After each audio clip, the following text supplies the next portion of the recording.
दोस्तों, माना जाता है कि इंद्र किसी व्यक्ति विशेष का नाम नहीं, बल्कि यह एक पद का नाम है और एक दूसरा विशेष प्रकार के बादलों का भी नाम है। इंद्र एक काल का नाम भी है। मनवंतर में अलग इंद्र, सप्तर्षि, अंशावतार, मनु होते हैं। इंद्र को सुरेश, सुरेंद्र, देवेंद्र, देवेश, शचीपति, वासव, सूरपति, शक्र, पुरंदर और देवराज भी कहा जाता है। इंद्र के कारण ही इंद्रधनुष, इंद्रजाल, इंद्रिया, इंदिरा जैसे शब्दों की उत्पत्ति हुई है। इंद्र को देवताओं का अधिपति माना गया है। इंद्र को उनके छल के कारण अधिक जाना जाता है। वैदिक समाज जहाँ देवताओं की स्तुति करता था, वही वह प्राकृतिक शक्तियों को भी स्तुति करता था और वह मानता था कि प्रकृति के हर तत्वों पर एक देवता का शासन होता है। उसी तरह वर्षा या बादलों के देवता इंद्र है, तो जल यानी समुद्र, नदी आदि के देवता वरुण है। स्वर्ग पर राज करने वाले 14 इंद्र माने गए हैं। इंद्र एक काल का भी नाम है। जैसे 14 मनवंतर में 14 इंद्र होते हैं। 14 इंद्र के नाम पर ही मनवंतरों के अंतर्गत होने वाले इंद्र के नाम भी रखे गए हैं।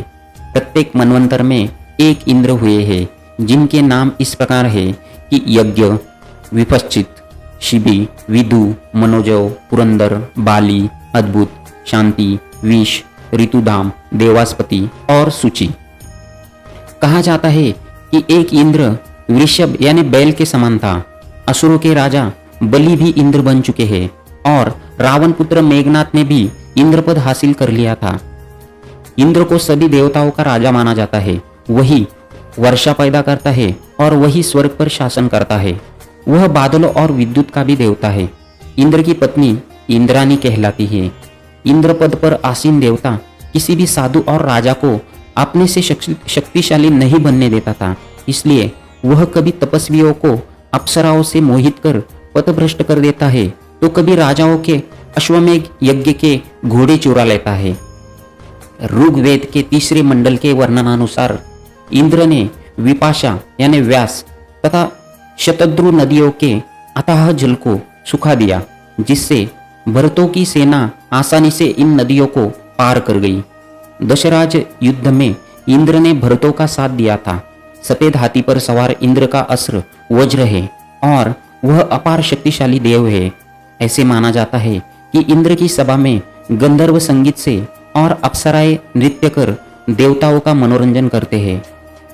इंद्र के युद्ध कौशल के कारण आर्यों ने पृथ्वी के दानवों से युद्ध करने के लिए भी इंद्र को सैनिक नेता मान लिया।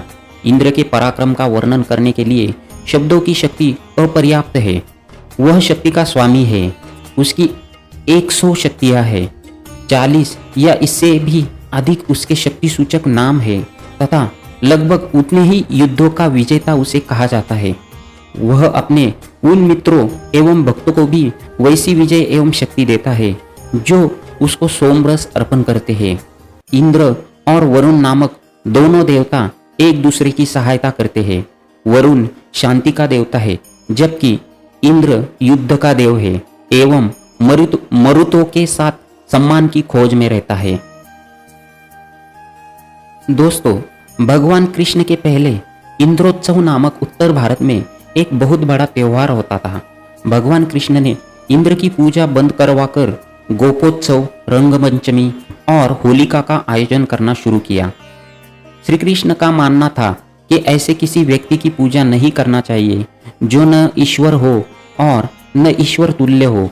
गाय की पूजा इसलिए क्योंकि इसी के माध्यम से हमारा जीवन चलता है। होली का उत्सव इसलिए क्योंकि यह सत्य की असत्य पर जीत का प्रतीक है। रंगपंचमी जीवन को उत्सव और खुशियों से भरने का त्योहार है। श्री कृष्ण का मानना था कि हमारे आसपास जो भी चीजें हैं उनसे हम बहुत ही प्रेम करते हैं, जैसे गाय, पेड़, गोवर्धन पर्वत। श्री कृष्ण के शब्दों में ये सब हमारी जिंदगी है। यही लोग, यही पेड़, यही जानवर, यही पर्वत तो है जो हमेशा हमारे साथ है और हमारा पालन पोषण करते हैं। इन्हीं की वजह से हमारी जिंदगी है। ऐसे में हम किसी ऐसे देवता की पूजा क्यों करें जो हमें भय दिखाता है। मुझे किसी देवता का डर नहीं है। अगर हमें चढ़ावे और पूजा का आयोजन करना ही है तो अब हम गोपोत्सव मनाएंगे, इंद्रोत्सव नहीं। श्री कृष्ण के निवेदन पर स्वर्ग के सभी देवी और देवताओं की पूजा बंद हो गई। धूमधाम से गोवर्धन पूजा शुरू हो गई।